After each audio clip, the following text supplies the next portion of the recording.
नमस्कार प्यारे साथियों, स्वागत है फिर से एक नई वीडियो के अंदर। दोस्तों, आज की इस क्लास के अंदर हम पढ़ने जा रहे हैं रीट के अंदर बहुत ही महत्वपूर्ण सब्जेक्ट संस्कृत के एक महत्वपूर्ण टॉपिक समास प्रकरण के बारे में। दोस्तों, समास प्रकरण की हमारी दूसरी क्लास है। इससे पहले हमने दोस्तों यहाँ पर पार्ट फर्स्ट जो है वो अपलोड कर दिया है, जिसके अंदर दोस्तों उसमें हमारा जो है अव्ययीभाव समास हो गया था, द्विगु समास हो गया था और द्वंद्व समास हो गया था। अब इस वीडियो के माध्यम से दोस्तों हम पढ़ने जा रहे हैं तत्पुरुष समास को।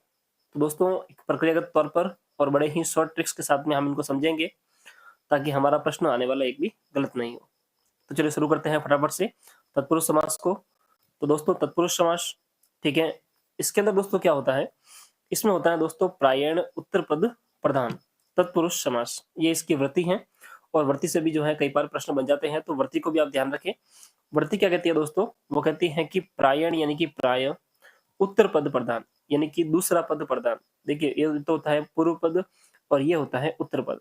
तो पूर्व पद और उत्तर पद यानी कि बाद वाला पद, जिसमें ये उत्तर पद प्रधान हो यानी कि बाद वाला पद प्रधान हो, उसको जो है हम तत्पुरुष समास कहते हैं। या तत्पुरुष समास के अंदर उत्तर पद जो होता है वो प्रधान होता है। ठीक है, तत्पुरुष समास विभक्ति अर्थ में होता है और इसमें विभक्तियां होती हैं 7। तो विभक्तियां कुल कितनी होती हैं, विभक्तियां होती हैं 7। और तत्पुरुष समास जो होता है वो विभक्ति अर्थ में होता है, अर्थात इसमें जो दोस्तों सारी की सारी विभक्तियां लगती हैं और विभक्तियों के अंतर्गत ही होता है। जैसे कि प्रथमा विभक्ति, द्वितीय विभक्ति, तृतीय विभक्ति, चतुर्थी विभक्ति, पंचमी विभक्ति, षष्ठी विभक्ति, सप्तमी विभक्ति। इस प्रकार से जो है तत्पुरुष समास होता है। ठीक है, सबसे पहले दोस्तों बात करें हम द्वितीय विभक्ति से। ठीक है, द्वितीय विभक्ति की बात करें तो कृष्ण आश्रित, कृष्ण श्रित यानी कि कृष्णम श्रित। ठीक है, तो यहाँ पर दोस्तों कुछ शब्द हैं जिसमें जो है विशेष तौर से द्वितीय विभक्ति लगती है। तो कौन कौन से शब्द हैं उनका थोड़ा ध्यान रखना। एक तो दोस्तों शब्द हो गया ये श्रित, जो कि आपको यहाँ पर दिख रहा है, एक तो हो गया श्रित। दूसरा हो गया दोस्तों यहाँ पर अतीत, जहां पर आपको श्रित, अतीत, पतित, ठीक है, आपको यहाँ पर गत, अत्यय, और उसके साथ में दोस्तों आपको प्राप्त और आपन्न, प्राप्त और आपन्न, ये शब्द जहां पर आपको दिखाई दे, कौन कौन से, तो एक तो हो गया श्रित, पतित, अतीत, गत, अत्यय, प्राप्त और आपन्न। ये शब्द आपको अंत में दिखाई देना, तो वहां पर समझ जाना कि वहां पर द्वितीय तत्पुरुष होगा। कौन सा होगा, द्वितीय तत्पुरुष होगा। और यहाँ पर जो है कृष्णम श्रित, कृष्णम श्रित, नरकम पतित, ये यहाँ पर आपको श्रित, प्रतिपतित, गत, अत्यय, आपन्न, प्राप्त, ये सब जो है आपको यहाँ पर दिखाई देंगे। तो वहां पर आप समझ जाना कि आपका द्वितीय विभक्ति होगा। ठीक है, तो ये कुछ विशेष उदाहरण है जो कि आप ध्यान रखना। कौन कौन से, एक तो हो गया कृष्ण श्रित, एक हो गया ये कृष्णाश्रित, और नरकः पतित, और ये हो गया स्वर्गगतः। ठीक है, तो ये थोड़े से उदाहरण जो है वो विशेष तौर से महत्वपूर्ण उदाहरण है और इनका थोड़ा ध्यान रखना। देखिए, बात करें तृतीय तत्पुरुष की, यहाँ पर दोस्तों आपको विशेष तौर से उदाहरण ही ध्यान रखने हैं। जो जो मोस्ट इंपोर्टेंट उदाहरण है वो आपको विशेष तौर से ध्यान होने चाहिए, और उन उदाहरणों को देखकर ही आपको डायरेक्ट जो है आपका आंसर निकलना चाहिए कि यहाँ पर द्वितीय होगा, तृतीय होगा, चतुर्थी होगा, पंचमी होगा, कौन सा तत्पुरुष यहाँ पर होगा, वो आपको सीधा उदाहरण देखते ही समझ आ जाना चाहिए। ठीक है, तो यहाँ पर मैं बता रहा हूँ आपको विशेष तौर से जो जो टॉपिक में जो जो पॉइंट रहेंगे वो आप विशेष तौर से देख लेना, और साथ साथ अपने नोट्स के अंदर भी इनको उतारते जाना। तो चलिए आगे देखते हैं तृतीय तत्पुरुष। ठीक है, इसके अंदर दोस्तों यहाँ पर एक तो हो गया विशेष तौर से उदाहरण हो गया दंडयन खंड, दंडयन खंड यानी कि दंड खंड। एक हो गया मासेन पूर्व यानी कि मास पूर्व, और हो गया गुणैन मिश्र यानी कि गुण मिश्र।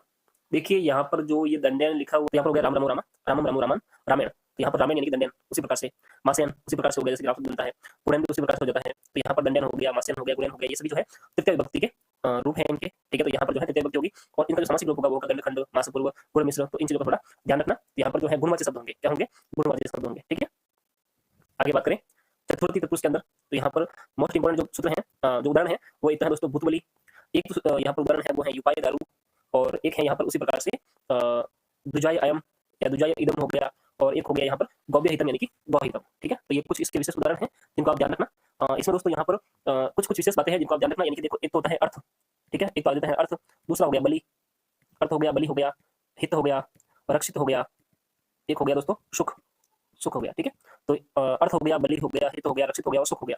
ये पद आपको अंत में मिल जाए। देखिए, यहाँ पर बलि मिल रहा है, यहाँ पर आपको हित मिल रहा है, कहीं पे भी आपको अगर सुख मिल जाए लास्ट में, जैसे आपको मिल जाए गौव्य रक्षितम, तो गौव्य रक्षित यानी कि गौरक्षित मिल जाए, तो इस प्रकार से अगर आपको शब्द मिल जाए तो वहां पर विशेष तौर से चतुर्थी तत्पुरुष होगा। ठीक है, और एक इसमें विशेष उदाहरण है वो है दोस्तों यहाँ पर यूपाई दारू। क्या है? यूपाई दारू।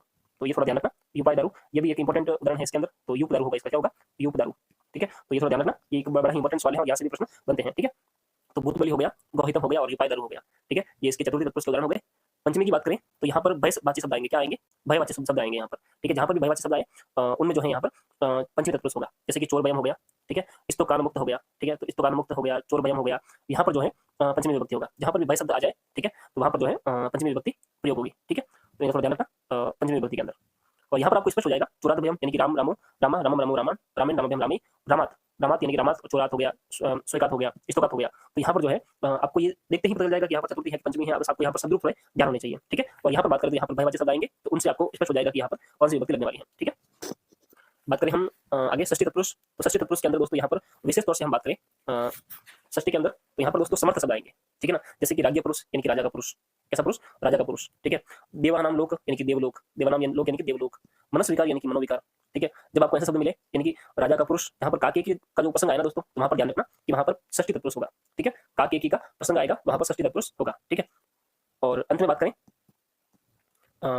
सप्तमी तत्पुरुष, तो वहाँ पर कुछ विशेष शब्द हैं, इनको थोड़ा ध्यान रखना। यहाँ से जो है सौंड आदि शब्द आते हैं और उन सौंड आदि शब्दों के अंदर जो है सप्तमी तत्पुरुष लगती हैं। तो सौंड आदि शब्द कौन कौन से हैं? तो देखिए, एक तो हो गया सौंड खुद, सौंड हो गया, सौंड हो गया, कटु हो गया, प्रवीण हो गया, चपल हो गया, चपल, प्रवीण, चपल, कटु, कुशल।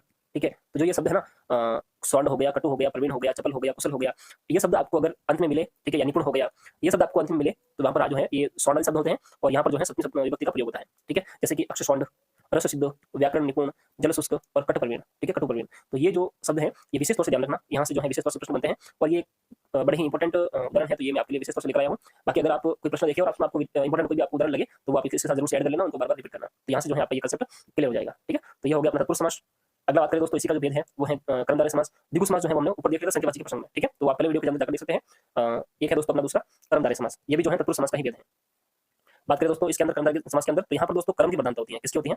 कर्मधारय समास के अंदर कर्म की प्रधानता होती है। अब वो कर्म की प्रधानता किस प्रकार से होती है तो देखिए, यहाँ पर आएगा दोस्तों विशेषण और विशेष्य का प्रसंग। क्या आएगा? विशेषण और विशेष्य का प्रसंग आएगा और बाद में दोस्तों यहाँ पर उपमान और उपमेय का प्रसंग आएगा। ठीक है, तो एक एक करके देखते हैं दोनों को किस प्रकार से होगा और कैसे कैसे यहाँ पर उदाहरण आपको देखने को मिलने वाले हैं। तो देखिए दोस्तों, विशेषण और विशेष्य की बात करें तो पहले समझ लीजिए विशेषण और विशेष्य होते क्या है। हालांकि आपको पता होगा, फिर मैं आपको यहाँ पर स्पष्ट कर दूं कि संज्ञा और सर्वनाम की विशेषता बताने वाले शब्दों को, संज्ञा और सर्वनाम की जो विशेषता बताते हैं उन शब्दों को हम कहते हैं दोस्तों विशेषण, और जिसकी विशेषता बताई जाती है उसको हम विशेष्य कहते हैं। ठीक है, जिसकी विशेषता बताता है उसको जो है हम विशेष्य कहते हैं। ठीक है, कैसे? कृष्ण कृष्ण सर्प, तो हो गया दोस्तों यहाँ पर कृष्ण सर्प, यानी कि सर्प जो है वो कैसा है? तो सर्प है जो वो काला है। कैसा है? काला है। तो यहाँ पर सर्प तो हो गया दोस्तों विशेष्य, यानी कि जिसकी विशेषता बताई जा रही है। सर्प की विशेषता क्या है? तो सर्प की विशेषता है कि वो कृष्ण है, यानी कि काला है। तो ये हो गया दोस्तों उसका विशेषण। किसका विशेषण हो गया? तो ये सर्प का विशेषण हो गया कृष्ण, तो यहाँ पर हो गया कृष्ण सर्प। दूसरा है दोस्तों यहाँ पर गौरम मुखम, यानी कि गौर मुखम। तो मुख कैसा है दोस्तों? मुख जो है वो गोरा है। कैसा है? मुख जो है वो गोरा है। तो मुख हो गया यहाँ पर विशेष्य और गोर हो गया यहाँ पर विशेषण, यानी कि मुख का जो विशेषण है वो क्या है कि मुख जो है वो गोरा है। कैसे कि वैसे आगे देखिए, महापुरुष, महान पुरुष, यानी कि पुरुष तो है पर कैसा है? महान है। तो महान क्या है? इसका विशेषण है, पुरुष का विशेषण है, तो वो हो गया महापुरुष। महान विद्यालय, महाविद्यालय। नव भवनम, नवम भवनम। पाप पुरुष, पाप पुरुष। पीतम अमरम, पीताम्बरम। महान आत्मा, यानी कि महात्मा। ठीक है, तो इस प्रकार से अगर आपको ऐसे उदाहरण देखने को मिले तो आप समझ जाना कि वहाँ पर जो है कर्म की प्रधानता है और वहाँ पर कर्मधारय समास हुआ है।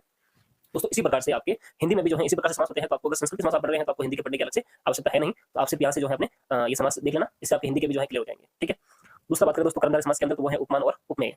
जिससे तुलना की जाए उसे हम उपमान कहते हैं और जिसकी तुलना की जाए उसे हम उपमेय कहते हैं। तो जिसकी तुलना की जाए उसको तो कहते हैं उपमेय और जिसके साथ तुलना की जाए, जिससे तुलना की जाए उसे कहते हैं उपमान। ठीक है, तो यहाँ पर देखिए उदाहरण के तौर पर घन एवं श्याम।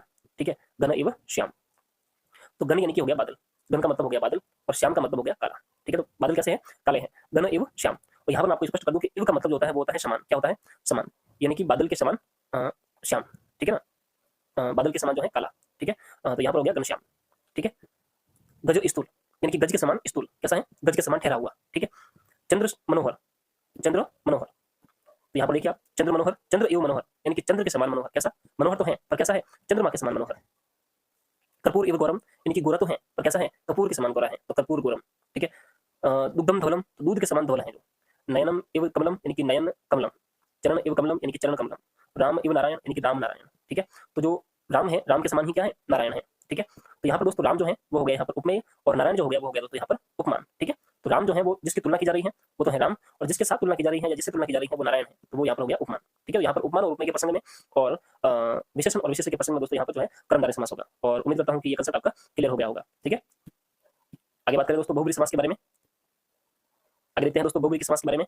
तो बहुब्रीहि समास ये क्या कहता है दोस्तों, ये कहता है कि प्रायण अन्य पद प्रधान बहुब्रीहि समास, प्रायण अन्य पद प्रधान बहुब्रीहि समास, ये इसकी वृत्ति है। और वृत्ति से प्रश्न बनते हैं, मैं फिर से कह रहा हूं आपको कि वृत्ति जो है इनकी स्पष्ट कर लेना, और ये ध्यान रखना कि वृत्ति क्या कहती है। ठीक है, वृत्ति कहती है कि प्रायण यानी कि प्रायण अन्य पद प्रधान, यानी कि कोई अलग से पद प्रधान होगा, ना तो इसमें उत्तर पद प्रधान होगा, ना ही इसमें पूर्व पद प्रधान होगा, ना ही इसमें उत्तर पद प्रधान होगा, यानी कि दोनों ही पद प्रधान नहीं होंगे, कोई अन्य अर्थ जो है वो इसमें प्रधान होगा। ठीक है, अन्य पद जो होगा वही इसमें प्रधान होगा।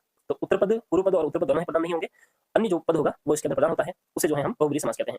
जिस समास में अन्य पद प्रधान होता है उसे बहुब्रीहि समास कहा जाता है। कैसे, देखिए, पीतम अम्बरम यस्य स, ठीक है, पीला है अंबर जैसा, कैसा, यानी कि पीतांबर, पीला है अंबर जिसका, कौन है, पीतांबर, जिसका अंबर पीला है अर्थात पीतांबर, और पीतांबर कौन है, भगवान कृष्ण। तो यहाँ पर जो पीतांबर शब्द प्रयोग हुआ है वो किसके लिए हुआ है, तो वो भगवान कृष्ण के लिए प्रयोग हुआ है। ठीक है, दिगम अम्बरम यस्य स, यानी कि जो दिग है जो अंबर, ठीक है ना, तो यहाँ पर हुआ है दिगंबर। ठीक है, दिगंबर यहाँ पर जो है वो जिन मुनि के लिए प्रयोग हुआ है। महान पुरुष, सॉरी यहाँ पर श्वेतांबर, ठीक है, श्वेत अंबर है जिसके, यानी कि जिसके श्वेत अंबर हैं वो कौन हो गए, तो वो हो गए दोस्तों श्वेतांबर। तो जिन मुनियों के अंदर होते हैं दिगंबर भी होते हैं, श्वेतांबर भी होते हैं, तो जो सफेद वस्त्र धारण करते हैं उनको हम श्वेतांबर कहते हैं। 10 आनन है जिसके, यानी कि 10 आननानि यस्य स, 10 आनन है जिसके, यानी कि 10 सिर है जिसके, कौन हो गया, 10 आनन, 10 आनन अर्थात रावण। लंबो कर्णो यस्य स, यानी कि जिसके लंबे कान हो वो कौन हो गया, लंबकर्ण, यानी कि भगवान गणेश, गणेश के कान जो है वो लंबे हैं। कंठे काले यस्य स, यानी कि कंठे काल। चतवारी मुखानी यस्य स, यानी कि चतुर्मुख। और विगत ध्वा यस्य स, यानी कि विधवा, ध्वा का मतलब होता है पति, यानी कि जिनका पति पहले था, ठीक है ना, वो कौन होती है, विधवा। और वीराह पुरुषा यस्मिन सह, यानी कि वीर पुरुषा। ठीक है, तो यहाँ पर इस प्रकार से जिस मतलब कोई भी वर्ड हो उसका अगर अन्य कोई अर्थ निकल रहा है या जिस अन्य किसी व्यक्ति के बारे में जो है वो प्रयोग हो रहा है, तो वहां पर जो है दोस्तों अपना बहुब्रीहि समास होगा। क्लियर, जहां पर कोई अन्य अर्थ निकले वहां पर जो है बहुब्रीहि समास होगा। और हिंदी में भी जो है इसी प्रकार से समास होता है बहुब्रीहि समास, तो संस्कृत और हिंदी के अंदर लगभग समान है। इसके दोस्तों और भी कई सारी प्रक्रिया होती हैं, अगर आप किसी गाइड को पढ़ेंगे, मैं यहाँ मानता हूँ कि आपने संस्कृत के अंदर जो है 10th संस्कृत पढ़ी होगी, उसके बाद आपने संस्कृत नहीं पढ़ी है, और अब जो है आप किसी गाइड को अगर संस्कृत पढ़ रहे हैं तो उसमें दोस्तों काफी सारे आपको कंफ्यूजन होंगे, क्योंकि इसमें प्रक्रिया बहुत सारी चलती है।